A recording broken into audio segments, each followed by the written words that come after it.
966.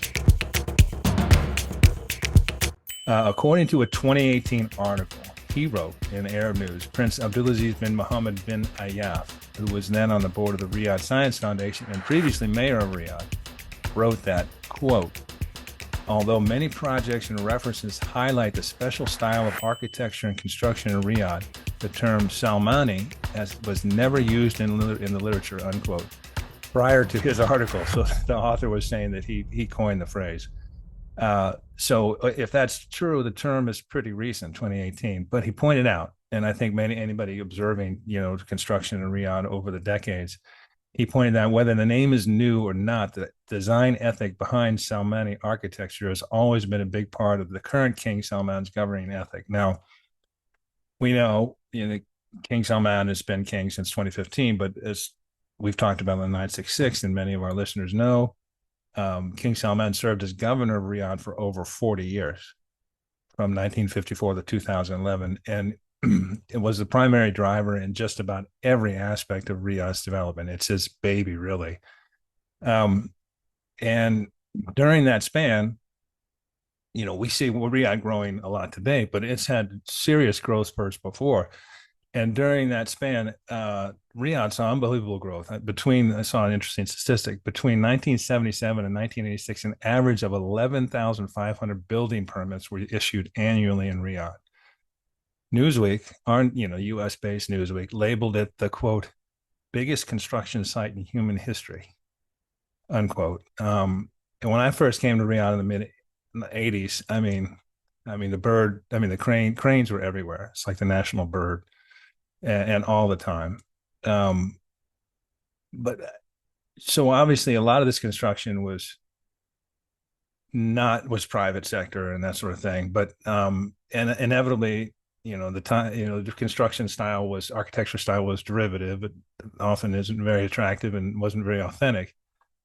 But then Governor Salman, who was always a great champion of maintaining local historical, political, social, and architectural heritage, he always opposed the adoption of modern Western or Eastern styles, and he considered them irrelevant or not appropriate to the local environment. So, beginning in the 1970s, if you look at Riyadh, almost all of the major public projects under the Riyadh municipality have been connected to his school of thought, which is sort of a blend of modern and traditional, and trying to take cues from the local environment. And somebody who lives in Riyadh, or most Saudis could name them. But if you look at these buildings, in 73, the General Organization for Social Insurance, GOSI, was built. SAMA building was built, Saudi Fund for Development. From going into King Khalid International Airport, that was built in 83. It's getting old now, but it has, design elements that aren't necessarily Western.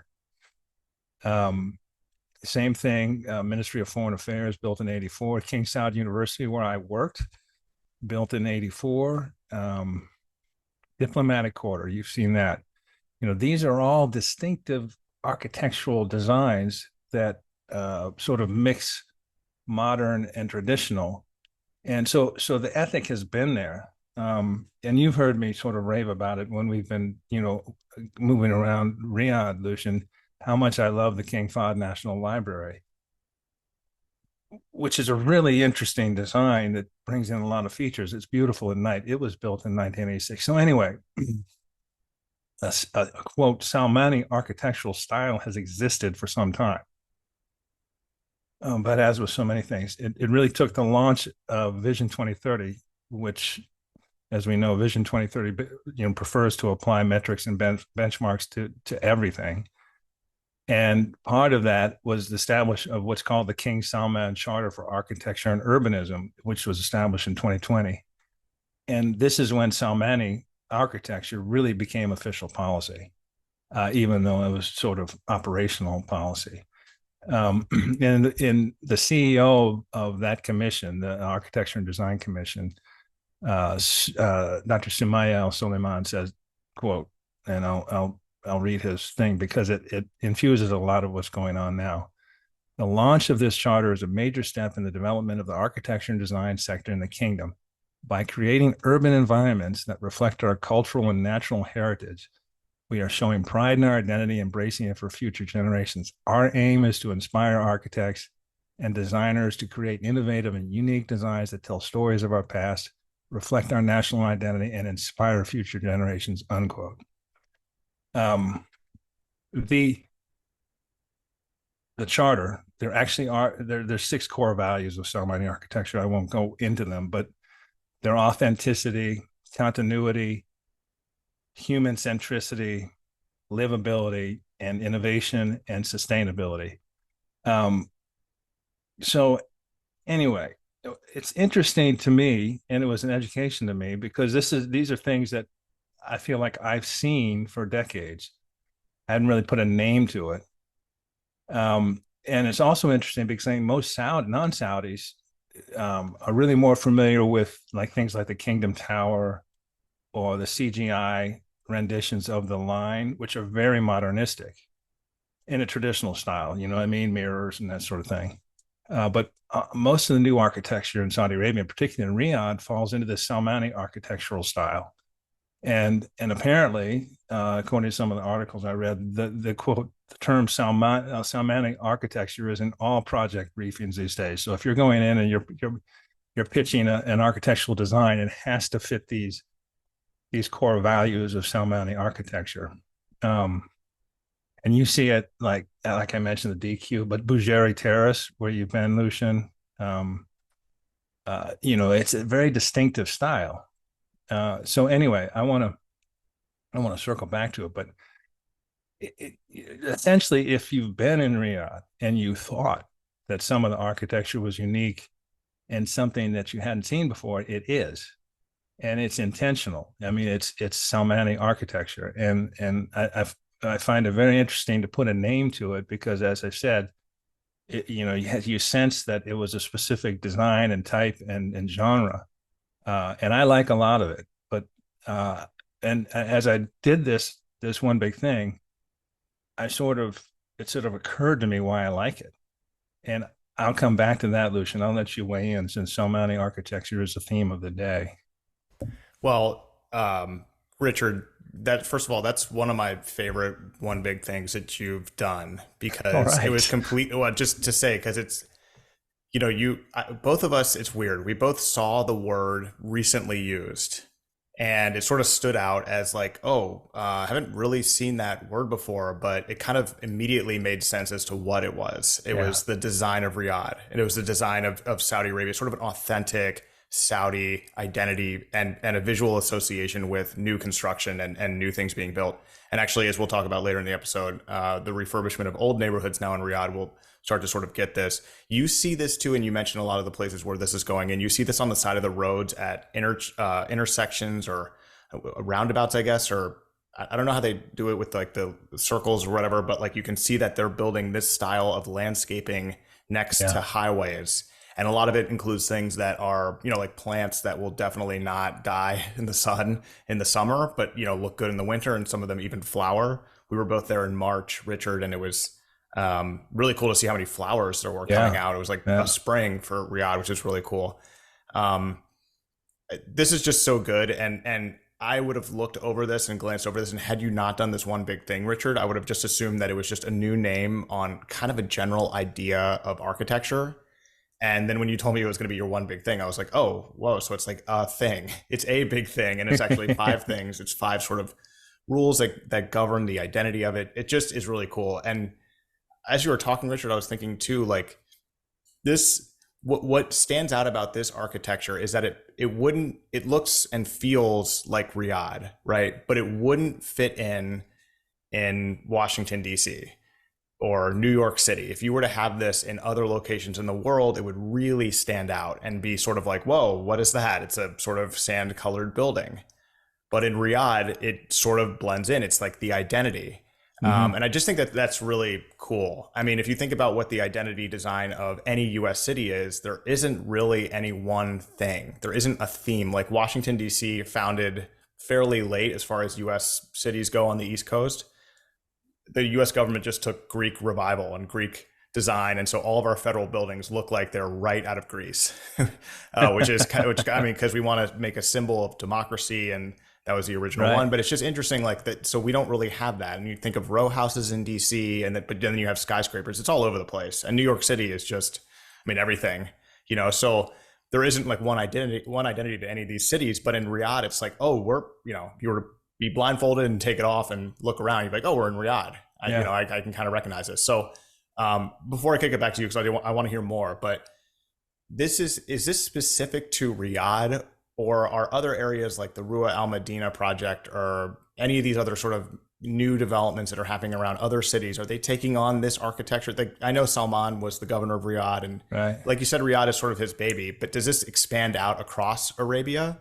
Like, Well, and actually, this is interesting. I think Vision 2030, since it's so comprehensive, yes.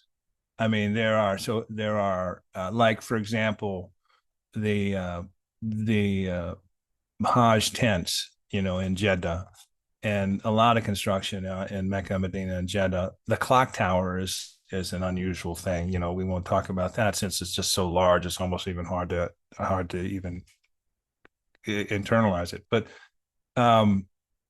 I think because Jeddah is a port city and has been has a style of its own. It'll be really interesting how they do Jeddah Central, which is this $20 billion project redo. They're retaking, they're reclaiming a whole swath of neighborhoods and renovating and updating. It'll be interesting. I might guess that's the Albany or Salmani style, but I'm sure it'll have Jeddah elements because Jeddah does have a character of its own. I associate it mostly with Riyadh. Also because I think it's interesting, it's a lot of the colors that you get in Riyadh in terms of architecture are desert colors. And yeah. And that's what, and I'm going to throw something at you because as I was going through this, I was going, why do I like this? I think it's really cool. And I think this will speak to you because you usually stay, when you go there, you often stay in the King Abdullah Financial District, correct? Yeah. Yeah, next to it, or the Riyadh Digital City. All right, that's another one. That's another yeah. one. Mm-hmm. All right, so I was looking at this and I'm going, what's distinctive about this? And by the way, I'm a layman. Obviously, we're both laymen. We don't know what we're talking about. And so experts in the field would have, smoked this out years ago. Al Daiwan, our architecture guest from a few months ago, is rolling her eyes, being like, "You guys are just discovering this, yeah." You should have me back on the show. But two things, Mushrabiyah. All right, so Mushrabiyah, and this is the intricate, usually wood lattice work or designs that you see it, Damascus, Cairo, Jeddah. Al Balad area is famous for its Mushrabiyah, and these were screens and coverings and that sort of thing that would, many purposes. One, it would manage the heat, it would deflect the sunlight, it would, provide privacy, and it's beautiful. Mm-hmm. And if you look at like the KAFD, almost every big building in Saudi, especially recently, has some sort of cladding or exterior surface that is a design feature, and to me it's a take on Mushrabiyah to me. So next time you look at the KFD and all those buildings, you'll see there's the main building, but then there's cladding on it that essentially acts like Mushrabiyah. It deflects the sun, but it's a really interesting design feature, and I think that's distinctive to the Salmani architecture. And this is just me talking, mm-hmm. and I like it. The other thing is in Islam, the certainly the religion as it's founded is that the only Allah is capable of depicting humans. So Muslim artists didn't, there weren't depictions of humans or animals, and they really gravitated to geometric designs and specifically Islamic tiles. And you think about some of the stuff we think is really cool, Capsark. You and I both toured with our good friend Jacob Mum the metro station at KAFD, which is which will open shortly, and Bechtel was head of that consortium. That's all tiles. Mm-hmm. It's all amazingly intricate design tiles, and it's that diamond triangular. That's a diamond shape essentially. That in a infinite variety of shapes and colors, and it creates a really distinctive design. And so when I'm going through when I'm looking at this, I'm going, God, I see so much of this. The sort of the wave to Mushrabia on the buildings, the implementation and usage of the tiles in a lot of design work. I think it's beautiful, and I do think you see it a lot around Riyadh. It's distinctive. And Richard, the other one you mentioned earlier in your one big thing is the library has that as well, which is Yeah, really, really cool. yeah. Um, and that's just such an amazing building right on Al Olia Street there. And it's so big. And it's just beautiful. And you look at that and you go, all right, that's futuristic, but really it's a take on Mushrabia. Mm-hmm. And it's a take on the repeating dynamics and of tiles in Islamic. It's just a really organic and striking building, and like I said, it's gorgeous at night. And I couldn't figure it out. This is really weird, and this is more than people want to know. But so I'm in Riyadh, and you've been there, and I'm going. I kept going by this one building. I'm going, I really like that building. It speaks to me. And I go by it during the day and I think that's really cool and authentic. I go by it during the night. It's gorgeous. It's lit up. And it's the Al Raji Bank headquarters. Hmm. And you Yeah. may not even notice it, but it's all it is it looks just like a tower, but it's got the way it's done, incorporates this textured sand colored pillars, sort of the glass is not symmetric all the way up. It sort of swoops up. It's so understated, but it's really gorgeous to me. Yeah, and And because it's near very few other high-rise buildings, it's a yeah, great it does billboard stand for Al out. Raji. Yeah.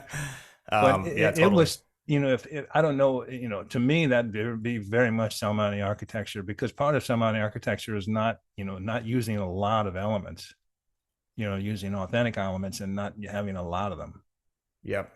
Richard, we should definitely get or attempt to get a Salmani architecture expert on here I because I agree. feel like this is a good tee up to that because I feel like I think we're both very interested in this and I think it's something that isn't widely really known or appreciated and I feel like this could be a good platform to get some of that stuff out there because it is really it's beautiful and it's natural, it fits. And I wonder how much overlap there is between some newer developments in the US Southwest.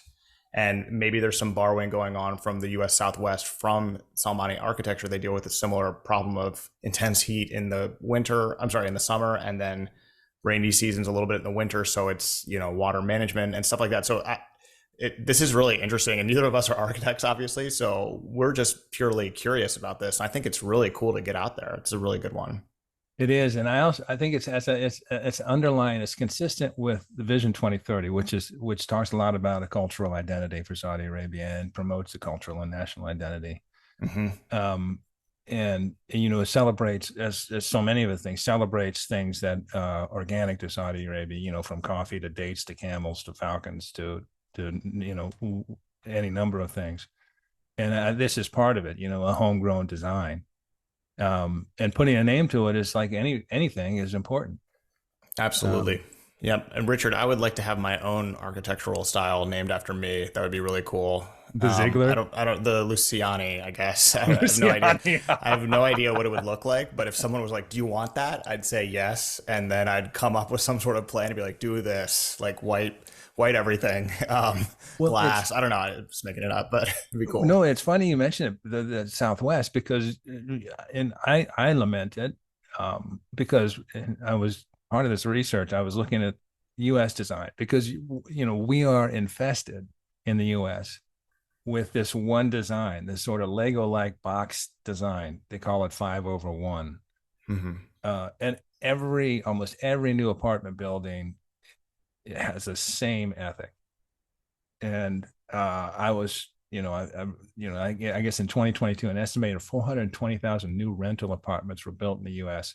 And I'm guessing 419,085 of them were in this design because it's everywhere.